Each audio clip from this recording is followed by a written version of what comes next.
Hello, എന്തൊക്കെയുണ്ട് വിശേഷം? എല്ലാവരും സുഖമായിരിക്കുന്നു എന്ന് വിചാരിക്കുന്നു. ഇത് നമ്മുടെ 52ാമത്തെ പാർട്ടാണ്. എന്നാൽ നമുക്ക് സ്റ്റോറിയിലേക്ക് പോയാലോ? കമൻ്റ് ഇടാൻ മറക്കരുത് കേട്ടോ. അത് ഞാൻ അറിഞ്ഞില്ല. സാധാരണ കല്യാണം കഴിഞ്ഞാൽ കഴുത്തിൽ താലി നെറ്റിൽ സിന്ദൂരമൊക്കെ കാണുമല്ലോ. അത് നീ കുട്ടിയിൽ കണ്ടില്ല. അതാ ഞാൻ ചെറിയ മുത്തശ്ശിക്കും വല്ലാത്തൊരു ജാള്യത തോന്നി. ഇപ്പോഴത്തെ കുട്ടികളല്ലേ, അവർക്ക് അതിനൊന്നും വിശ്വാസമില്ല. പണ്ടത്തെ കാലമൊന്നുമല്ലല്ലോ. അത് പറഞ്ഞ മുത്തശ്ശിയ സംസാരം അവിടെ വെച്ച് പറഞ്ഞ് അവസാനിപ്പിച്ചു. എന്തായാലും ദേവന് നല്ല ചേർച്ചയുണ്ട്. മുത്തശ്ശിക്ക് മോളെ അങ്ങ് ഇഷ്ടമായി. ഇവിടേക്ക് വന്ന് ഇരിക്കും മോളെ, ചെറിയ മുത്തശ്ശി അവളുടെ അടുത്തേക്ക് വിളിച്ചു. പക്ഷെ അവൾ അനങ്ങാതെ തന്നെ നിൽക്കുകയാണ്. അത് കണ്ട് മുത്തശ്ശി അവളെ വിളിച്ചു. തെത്താ വർണ്ണ തൻ്റെ കയ്യിൽ ബലമായി കോർത്തു പിടിച്ചിരിക്കുന്ന അവൻ്റെ കയ്യിലേക്കും മുഖത്തേക്കും ദയനീയമായി നോക്കി. ഞാനല്ലാതെ അങ്ങനെ വേറെ ആരും നിന്നെ ഇഷ്ടപ്പെടണ്ട, ദത്തൻ അവൾ കേൾക്കാൻ പാകത്തിൽ പറഞ്ഞു. അവൾ പെട്ടെന്ന് പേടിച്ച് ചെറിയ മുത്തശ്ശിയെ നോക്കി. ഞങ്ങളിവിടെ ഇരുന്നോളാം. ദത്തൻ അവളുടെ കൈയും പിടിച്ച് ബെഡിലെ സൈഡിലായി ഇരുന്നു. എനിക്ക് പേടിയൊന്നുമില്ല ദത്ത അത് പറഞ്ഞു. ദത്തൻ അവളെ ഒന്ന് തർപ്പിച്ച് നോക്കി. ചെറിയ മുത്തശ്ശി എല്ലാവരോടും സംസാരിക്കുമ്പോഴും അവർ ഇടയ്ക്കിടയ്ക്ക് പറഞ്ഞേ നോക്കിയിരുന്നു. ധ്രുവിയോട് സംസാരിക്കുന്ന ദത്തൻ അത് വ്യക്തമായി കണ്ടിരുന്നു. ദത്ത അടക്കി പിടിച്ച ശബ്ദത്തിൽ വിളിച്ചു. എന്തേ? അവൻ അതേ രീതിയിൽ തന്നെ തിരികെ ചോദിച്ചു. നീ അന്ന് പറഞ്ഞ ഡോക്ടർ ധ്രുവി ഇതല്ലേ? എന്നാ നീ ഞങ്ങളുടെ കല്യാണം നടത്തി തരുന്നേ? ഇന്ന് തന്നെ വേണോ? നാളെ പോരെ? അതിന് ഇവരൊക്കെ സമ്മതിക്കുമോ? എന്നെ ആദ്യമായിട്ട് ഒരാൾ കല്യാണം ആലോചിച്ചതായിരുന്നു.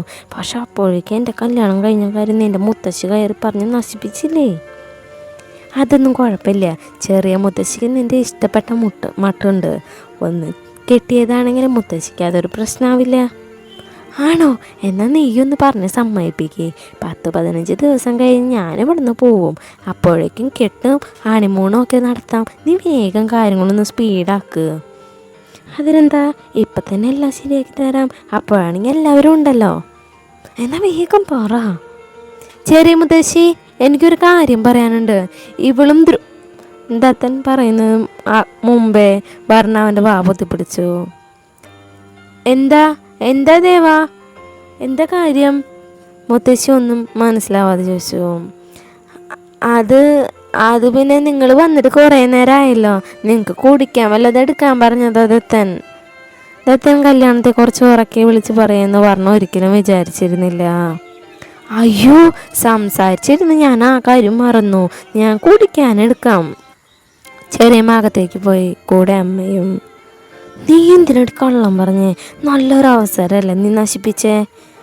ദത്തൻ അത് ചോദിച്ചും പറഞ്ഞ അവനൊന്ന് തറപ്പിച്ച് നോക്കിയ ശേഷം അടുക്കളയിലേക്ക് നടന്നു. പിന്നാലെ ശീലവും ഭദ്രവും. വർണ്ണ, നിന്റെ താലി എവിടെ? അടുക്കളയിലേക്ക് വന്നതും അവളോട് ഗൗരവത്തിൽ ചോദിച്ചു. ദാ ഇവിടെ ഉണ്ടല്ലോ. അവൾ കഴുത്തിലെ ചെറിയ ചെയിന് കുറച്ച് ആലില്ല താലി പുറത്തേക്ക് എടുത്തുകൊണ്ട് പറഞ്ഞു. നിന്റെ കഴുത്തിൽ ഇങ്ങനെ ഒരു സാധനം ഉണ്ടായിരുന്നാ? ഞാൻ ഇതുവരെ ശ്രദ്ധിച്ചിട്ട് തന്നെയില്ല. ശീലു ആ താലി കയ്യിലെടുത്തോണ്ട് പറഞ്ഞു. കല്യാണം കഴിഞ്ഞ പെൺകുട്ടികളെ കഴുത്തിൽ താലി ഇടണമെന്നും നെറ്റിയിൽ സിന്ദൂരണം തൊടണമെന്നും കുട്ടിക്ക് അറിയില്ലേ? ഈ താലി എന്ന് പറഞ്ഞ് ഇങ്ങനെ മറച്ചു വെച്ച് നടക്കേണ്ട സാധനമൊന്നല്ല. അമ്മ ഗൗരവം വിടാതെ തന്നെ പറഞ്ഞു. അമ്മയുടെ അങ്ങനത്തെ ഒരു മുഖം ആദ്യമായിട്ടാണ് പറഞ്ഞ കാണുന്നത്. ഈ അമ്മ ഇത് ഏതോ നൂറ്റാണ്ടിലാണ് ജീവിക്കണേ? ഒരു താലിപ്പുരാണം. കല്യാണം കഴിഞ്ഞെന്നറിയിക്കാൻ നെറ്റിയിൽ ഒരു സീലും കഴുത്തിൽ ഒരു തിരിച്ചറിയൽ രേഖയും ഒരു മാലയും. ഇതൊക്കെ ആര് കണ്ടുപിടിക്കണെയാണോ എന്തോ?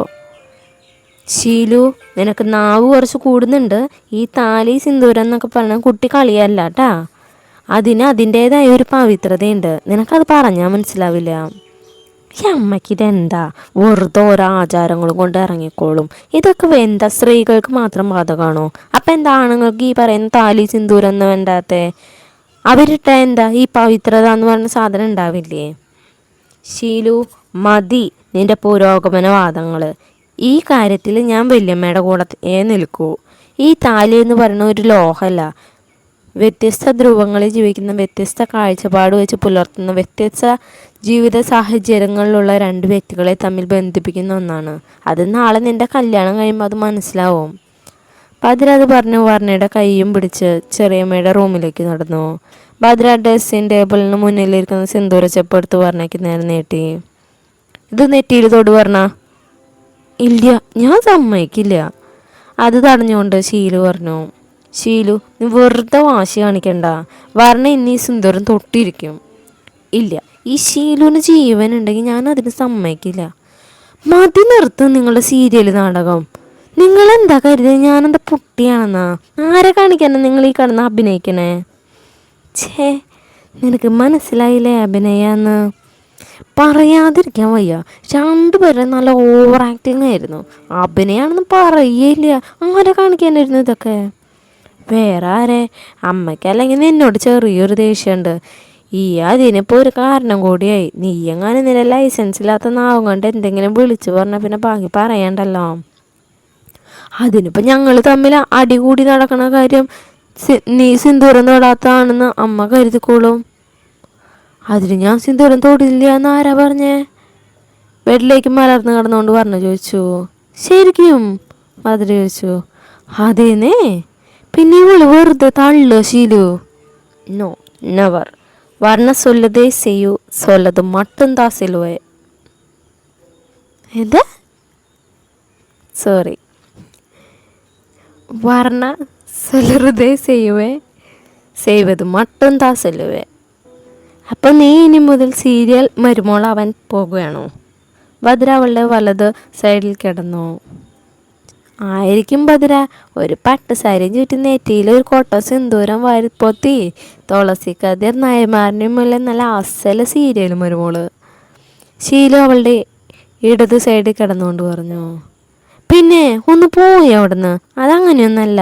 എൻ്റെ അമ്മായിയമ്മ കയ്യിലെടുക്കാൻ ദയവായിട്ട് കൊണ്ടുവന്ന അവസരം ഇതിൽ പിടിച്ച് ഞാൻ കയറും. എന്നിട്ട് ഒരു കാലക്കം അങ്ങോട്ട് കലക്കും. അങ്ങനെ പറ. ഞാനും വിചാരിച്ചു നിനക്കിതെന്താ പറ്റിയെന്ന്. ത്രിമൂർത്തികൾ മൂന്നും കൂടി ഇവിടെ വന്ന് കിടക്കാണോ? ഇങ്ങോട്ട് പാടി കള്ളികളെ. ചെറിയമ്മ ഡോറിൻ്റെ അടുത്ത് വന്ന് അടുക്കളയിലേക്ക് തിരിച്ചു പോയി. എന്നാ വാ, നമുക്ക് പോവാം.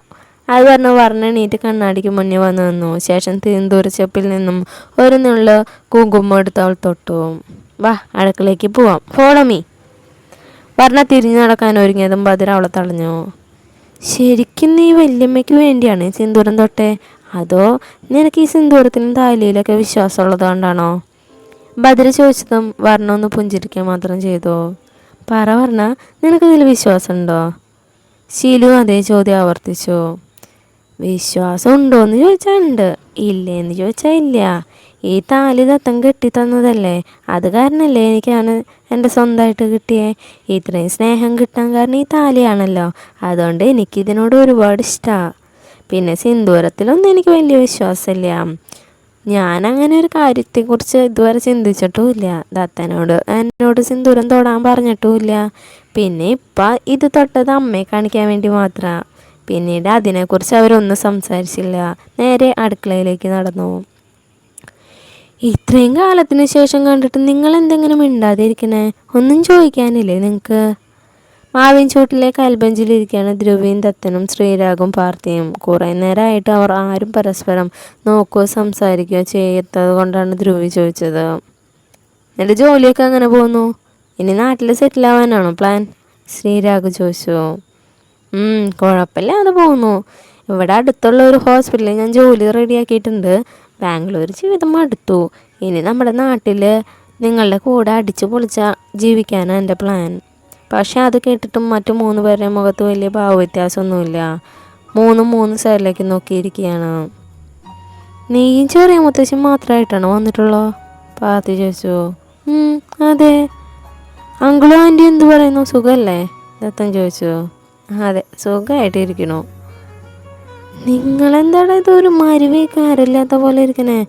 ആർക്കോ വേണ്ടി ചോദിക്കുന്ന പോലെ മൂന്നിൻ്റെയും ഭാവം. നിങ്ങൾക്കിടയിലുള്ള പ്രശ്നങ്ങളൊന്നും ഇതുവരെ തീർന്നില്ലേ? അവൻ ചോദിച്ചു. എങ്കിലും മൗനമായിരുന്നു മൂന്നിൻ്റെയും മറുപടി. അപ്പോൾ നമ്മുടെ ഇന്നത്തെ പാട്ട് കഴിഞ്ഞു. ഇന്നത്തെ പാട്ട് എത്രത്തോളം നന്നായി എന്നറിയില്ല കേട്ടാ. ഇനി കുറച്ച് ദിവസത്തേക്ക് ഒരു ഒരു സുഖമില്ലാത്തൊരു ദിവസങ്ങളായിരിക്കും എനിക്ക് കേട്ടാ. കൃത്യമായിട്ട് പറഞ്ഞു കഴിഞ്ഞാൽ കുറച്ച് ദിവസം വരെ, എന്താന്ന് പറയാൻ പറ്റില്ലല്ലോ. അപ്പോൾ എല്ലാവരും കാത്തിരിക്കണം. Bye, thank U.